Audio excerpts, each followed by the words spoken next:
जरा सोचिए, कोई एक पूरे शहर पे हमला करता है, वहां के नेतृत्व को खत्म कर देता है और मतलब 30,000 आम लोगों का बेरहमी से कत्लेआम करवाता है। बिल्कुल भयानक है। और फिर अगले ही पल उसी शहर में एक पत्थर का स्मारक बनवाकर खुद को ईश्वर की छाया और संसार का रक्षक घोषित कर देता है। सुनने में किसी बुरी हॉलीवुड फिल्म के विलन की पीआर स्ट्रैटेजी लगती है ना? हाँ, बिल्कुल ऐसा ही लगता है। लेकिन ये कोई कहानी नहीं है। ये 1303 ईस्वी के चित्तौड़गढ़ की असलियत है। आज हमारे पास राजस्थान और खास तौर पर मेवाड़ के इतिहास के कुछ बेहद दिलचस्प हस्तलिखित नोट। चलिए इसे थोड़ा विस्तार से समझते हैं। ये जो 30,000 लोगों के नरसंहार और उसके बाद खुद को ईश्वर की छाया बताने वाला विरोधाभास है ना, यही इन नोट्स को इतना महत्वपूर्ण बनाता है। सही बात है। देखिए, ये कागज के पन्ने सिर्फ राजाओं की लिस्ट नहीं है। ये बताते हैं कि एक बहुत बड़े भू राजनीतिक बदलाव के दौरान इंसानियत किस हद तक जा सकती है, चाहे वो सर्वोच्च बलिदान हो या फिर चरम क्रूरता और उसके बाद का छलावा। तो कहानी शुरू होती है 1303 के उस बड़े संकट से। नोट्स में दिल्ली के सुल्तान अलाउद्दीन खिलजी को एके लिखा गया है। उसका मेवाड़ से सीधा टकराव होता है बिल्कुल। और शुरुआत ही एक बहुत बड़े झटके से होती है। रावल रतन सिंह को बंदी बना लिया जाता है। मेरी समझ से अगर किसी राज्य के राजा को ही दुश्मन अपने कब्जे में ले ले, तो मनोवैज्ञानिक तौर पर तो वो युद्ध वहीं हार गए। सैद्धांतिक रूप से तो ऐसा ही होता है। जब नेतृत्व छिन जाता है तो सेना में भगदड़ मचना तय माना जाता है। लेकिन मेवाड़ के मामले में प्रतिक्रिया बिल्कुल उल्टी हुई। अच्छा, तो उन्होंने सरेंडर नहीं किया? नहीं, बिल्कुल नहीं। सरेंडर करने के बजाय महारानी पद्मिनी गोरा और बादल के साथ मिलकर एक ऐसा साहसिक प्लान बनाती हैं जो किसी भी थ्रिलर को मात दे दे। हम्म। वे सीधे दुश्मन के खेमे में जाते हैं और रतन सिंह को छुड़ा लाते हैं। हाँ, एकदम सही। लेकिन वो जीत का जश्न नहीं था, हाँ। क्योंकि नोट्स बताते हैं कि रतन सिंह के वापस आने के बाद भी दिल्ली की विशाल सेना के सामने चित्तौड़ का बचना नामुमकिन था। स्थिति बहुत गंभीर थी। और यहीं पर चित्तौड़ का प्रथम साका होता है। अब देखिए, साका कोई आम युद्ध नहीं है। मुझे लगता है अगर इसे आज के संदर्भ में समझे तो ये किसी आधुनिक मिलिट्री का लास्ट स्टैंड या point of no return protocol है। पॉइंट ऑफ नो रिटर्न, बिल्कुल। मतलब अब वापसी का कोई रास्ता नहीं है, या तो दुश्मन खत्म होगा या हम। ये बहुत सटीक तुलना है। साका का अर्थ ही है मृत्यु को एक अंतिम कर्तव्य की तरह गले लगाना जब जीत की कोई उम्मीद न बचे। नोट्स में इस साका के दो स्पष्ट और अलग-अलग हिस्से बताए गए हैं। अजीब नहीं है? मतलब बलिदान तो सभी दे रहे हैं, फिर इसे महिलाओं के जौहर और पुरुषों के केसरिया में इतना स्पष्ट रूप से क्यों बांटा गया? क्या वे एक साथ युद्ध के मैदान में नहीं जा सकते थे? यहाँ जो बात सबसे ज्यादा हैरान करने वाली है वो ये है कि तत्कालीन समाज के युद्ध के नियम क्या थे।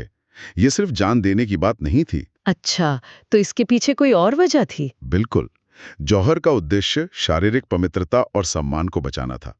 युद्ध हारने के बाद हमलावर सेना महिलाओं के साथ जो सुलूक करती थी वो भयानक होता था। इसलिए महिलाएं अग्नि को चुनती थीं। ओह, ये तो बहुत ही दर्दनाक है। हाँ, दूसरी ओर केसरिया का मतलब था कि पुरुष केसरिया बाना पहनकर किले के दरवाजे खोल देते थे। उनका लक्ष्य खुद को बचाना नहीं बल्कि मरने से पहले ज्यादा से ज्यादा दुश्मनों को मारना होता था। ये एक बेहद सुविचारित सामूहिक निर्णय था। एक तरह से ये दुश्मन को उसकी जीत से वंचित करने का तरीका था। मतलब तुम किला तो जीत लोगे, लेकिन तुम्हें राज करने के लिए कोई इंसान नहीं मिलेगा, सिर्फ राख और लाशें मिलेंगी। बिल्कुल सही कहा। और यह मनोवैज्ञानिक तौर पर हमलावर के लिए बहुत हताश करने वाला होता है। अलाउद्दीन खिलजी चित्तौड़ पर कब्जा तो कर लेता है, लेकिन उसे वहां वो नहीं मिलता जिसकी उसने उम्मीद की थी। और शायद उसी हताशा, उसी गुस्से का नतीजा था वो कदम जो सच में मेरे रोंगटे खड़े कर देता है। नोट्स में दर्ज है कि जीत के तुरंत बाद अलाउद्दीन ने चित्तौड़ दुर्ग में 30,000 लोगों का नरसंहार करवाया। 30,000! क्या ये संख्या थोड़ी बढ़-चढ़ कर नहीं बताई गई है? मतलब सिर्फ खौफ पैदा करने के लिए कोई इतना बड़ा आंकड़ा लिख दे? देखिए, अगर हम मध्यकालीन युद्धों के पैटर्न को देखें तो ये संख्या अवास्तविक नहीं है। चित्तौड़ एक बहुत बड़ा और सुरक्षित दुर्ग था। हाँ, वो तो है। जब घेराबंदी होती थी तो आसपास के गांवों के लोग भी सुरक्षा के लिए किले के अंदर आ जाते थे। 30,000 लोगों को मारना कोई सामान्य सैन्य कार्रवाई नहीं है। यह एक पूरे क्षेत्र की पहचान, उसकी अर्थव्यवस्था और उसकी आने वाली पीढ़ियों को जड़ से खत्म करने का एक सोचा समझा प्रयास था। बाप रे! ठीक है, एक पल के लिए इस क्रूरता को समझ लेते हैं कि ये गुस्से में उठाया गया कदम था। लेकिन इसके बाद जो होता है वो मुझे पूरी तरह चकरा देता है। यहाँ से ये विषय और भी ज्यादा रोचक हो जाता है। एकदम। अलाउद्दीन चित्तौड़ की कमान अपने बेटे खिज्र खां को सौंपता है। किले का नाम बदलकर खिज्राबाद कर दिया जाता है। यहाँ तक तो समझ आता है, जीतने वाले नाम बदलते ही हैं। खिज्र खां वहां गंभीरी नदी पर एक पुल बनवाता है, मकबरा बनवाता है, लेकिन असली दिमागी खेल शुरू होता है 1310 ईस्वी में। हाँ, वो अभिलेख, बिल्कुल। ढाईबी पीर की दरगाह पर एक फारसी अभिलेख लगवाया जाता है और इस पत्थर पर अलाउद्दीन खिलजी को सिकंदर सानी यानी दूसरा सिकंदर, संसार का रक्षक और ईश्वर की छाया कहा गया है। ये तो हदों को पार करना है। बिल्कुल है। आप 30,000 निर्दोषों को गाजर मूली की तरह काटते हैं और फिर खुद को शांति दूत बता रहे हैं। ये दरअसल सत्ता के प्रोपेगेंडा का एक मास्टर क्लास है। अगर हम इसे व्यापक संदर्भ में देखें तो समझ आता है कि पुल बनवाना या फारसी में अभिलेख लिखवाना सिर्फ ईंट पत्थर का काम नहीं था। तो फिर क्या था? ये एक जीते हुए राज्य की मानसिकता पर मनोवैज्ञानिक और सांस्कृतिक नियंत्रण स्थापित करने का तरीका था। जो लोग जिंदा बच गए हैं उन्हें यह महसूस कराना कि अब सत्ता किसकी है। लेकिन क्या सच में कोई इस पर विश्वास करता होगा? मतलब जिनके परिवार मार डाले गए, वो एक पत्थर का टुकड़ा देखकर ये तो नहीं कहेंगे कि अरे वाह, सुल्तान तो ईश्वर की छाया है। वे विश्वास नहीं करेंगे। और ये अभिलेख उनके लिए था भी नहीं। ये संदेश दो लोगों के लिए था। पहला, सुल्तान के अपने अधिकारियों और सेना के लिए, ताकि उनका मनोबल ऊंचा रहे और उन्हें लगे कि वे एक न्यायपूर्ण मिशन पर हैं। अच्छा, अपने ही लोगों को भ्रम में रखना। जी। और दूसरा, आने वाली पीढ़ियों के लिए। अलाउद्दीन जानता था कि मौखिक कहानियां समय के साथ धुंधली पड़ सकती हैं, लेकिन पत्थर पर उकेरे गए शब्द सदियों तक टिके रहेंगे। जब आप किसी जगह का नाम खिजराबाद करते हैं तो आप दरअसल उसकी पुरानी पहचान को मिटा रहे होते हैं। ये वाकई बहुत ही डार्क पीआर है। लेकिन दिलचस्प बात यह है कि ये प्रोपेगेंडा ज्यादा समय तक टिका नहीं। खिज्र खां कुछ समय बाद चित्तौड़ से लौट जाता है। हाँ, वो वापस चला गया। फिर अलाउद्दीन इसके बाद मालदेव सोनगरा, जिन्हें नोट्स में मुछाला मालदेव भी कहा गया है, को कमान सौंप देता है। तो यहाँ एक बहुत बड़ा सवाल खड़ा होता है। पूछिए। बाहरी लोग तो आ जा रहे हैं, लेकिन चित्तौड़ का जो मूल राजवंश था, रतन सिंह का परिवार, उसका क्या हुआ? ये हिस्सा मेवाड़ के इतिहास का टर्निंग पॉइंट है।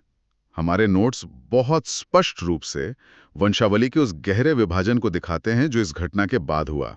रावल रतन सिंह के साथ ही रावल शाखा का हमेशा के लिए अंत हो गया। जब मैं नोट्स में वंशावली का ये पारिवारिक वृक्ष देख रही थी, तो मुझे ये किसी बहुत बड़े कॉरपोरेट घराने के बंटवारे जैसा लगा। कॉर्पोरेट घराने का बंटवारा कैसे? इसे ऐसे समझते हैं, एक बहुत बड़ी कंपनी है मेवाड़ एंटरप्राइजेस। इसके दो हिस्से हैं। जो मेन बोर्ड ऑफ डायरेक्टर्स है वो रावल ब्रांच है, और एक छोटी सी सब्सिडरी कंपनी है जो किसी छोटे शहर में काम कर रही है, वो राणा या सिसोदा ब्रांच है। दिलचस्प है। अब 1303 के इस हॉस्टाइल टेकओवर में जो मेन रावल ब्रांच थी, मतलब शेम सिंह, समर सिंह और फिर रतन सिंह, वो पूरी तरह से क्रैश हो जाती है। बिल्कुल। और जो बचते हैं वे बहुत दूर निकल जाते हैं, जैसे रावल शाखा के ही एक सदस्य कुंभकर्ण। हाँ, कुंभकर्ण सीधे नेपाल चले गए। जी। मतलब स्थिति इतनी खराब थी कि राजस्थान के रेगिस्तानी गर्मी से निकलकर वे तब तक चलते रहे जब तक कि हिमालय नहीं आ गया। ये एक जबरदस्त रिलोकेशन स्ट्रैटेजी थी। लेकिन मुख्य बात यह है कि मुख्य सत्ता वाली रावल शाखा चित्तौड़ से आउट हो गई। तो फिर मेवाड़ वापस कैसे खड़ा हुआ? यहीं पर आपकी सब्सिडरी कंपनी वाली उपमा काम आती है। रण सिंह या कर्ण सिंह के समय से ही राजवंश दो हिस्सों में बंट गया था। अच्छा। रावल शाखा राज कर रही थी और दूसरी शाखा थी राणा, जिसकी शुरुआत राहब से हुई थी। उनका ठिकाना सिसोदा नाम का एक छोटा सा गांव था। राहब के बाद लक्ष्मण सिंह, फिर अरी सिंह और अजय सिंह जैसे नाम आते हैं। मुझे ये समझना है कि ये छोटी शाखा वापस सत्ता के केंद्र में कैसे आई। उनका तो मुख्य सत्ता से कोई सीधा लेना देना ही नहीं था उस समय। देखिए, जब मुख्य रावल नेतृत्व पूरी तरह खत्म हो गया तो मेवाड़ के लोगों को और बचे कुछ राजपूत सरदारों को एक नए नेता की जरूरत थी जो खून से उसी राजवंश का हो। एक लेजिटिमेट लीडर चाहिए था। बिल्कुल। अरी सिंह के वंशज हम्मीर सिसोदा ठिकाने के सामंत थे। जब चारों तरफ विदेशी शासक थे और मेवाड़ बिखर रहा था, तब हम्मीर ने छोटे छोटे युद्धों और गुरिल्ला रणनीति से चित्तौड़ को वापस पाने की लड़ाई लड़ी। चूंकि वे सिसोदा ठिकाने से थे, इसलिए उनके बाद ये पूरा राजवंश सिसोदिया कहलाने लगा। ये बहुत ही कमाल का कमबैक है। एक संकट जिसने मूल शासकों को मिटा दिया, उसी संकट ने एक छोटी शाखा को मौका दिया कि वे सामने आए और पूरे साम्राज्य की एक नई पहचान बना दें। हाँ, इतिहास अक्सर खुद को ऐसे ही संतुलित करता है। आज भी जब हम सिसोदिया राजपूतों की बात करते हैं तो उसकी नींव हम मीर ने ही रखी थी। इतिहास में सत्ता के वैक्यूम को भरने के ऐसे उदाहरण बहुत कम मिलते हैं, जहां एक पूरी तरह से टूटी हुई व्यवस्था को एक छोटी सामंती शाखा ने न सिर्फ दोबारा खड़ा किया, बल्कि उसे पहले से भी ज्यादा गौरवशाली बना दिया। तो एक तरफ खूनी युद्ध हुआ, वंशावलियां बदल गईं, लेकिन एक और बहुत बड़ा सवाल ये है कि ये पूरी घटना, ये 1303 का साल, लोगों की यादों में कैसे जिंदा रहा। साहित्य के जरिए। बिल्कुल, क्योंकि राजा तो आते जाते रहते हैं। नोट्स बताते हैं कि इस गाथा को अमर बनाने का काम इतिहास की सूखी किताबों ने नहीं, बल्कि साहित्य ने किया। और यहाँ 3 बहुत ही अलग-अलग तरह के साहित्यिक स्रोत सामने आते हैं। ये तीनों स्रोत दरअसल एक ही घटना को देखने के 3 अलग-अलग चश्मे हैं। इससे एक बहुत ही महत्वपूर्ण सवाल खड़ा होता है कि हम किस पर विश्वास करें। पहला है अमीर खुसरो की रचना खजाइन उल फुतूह, जिसे तारीख अलाई भी कहते हैं। अमीर खुसरो तो उसी समय मौजूद थे, है ना, अलाउद्दीन की सेना के साथ। जी हाँ, बिल्कुल मौजूद थे। तो जाहिर है कि उनका जो विवरण होगा वो एक तरह से लाइव रिपोर्टिंग तो है, लेकिन पूरी तरह से विजेताओं के नजरिए से। उसमें सुल्तान की खूबियों के ही कसीदे पढ़े गए होंगे। निश्चित रूप से वो दरबारी इतिहासकार थे। उनका काम था अपने सुल्तान के लिए एक गौरवशाली आख्यान गढ़ना। लेकिन फिर हम देखते हैं हेमरत्न सूरी को। उनकी रचना है गोरा बादल री चौपाई। नोट्स बताते हैं कि हेमरत्न सूरी महाराणा प्रताप के दरबारी थे। तो यहाँ नैरेटिव पूरी तरह बदल गया।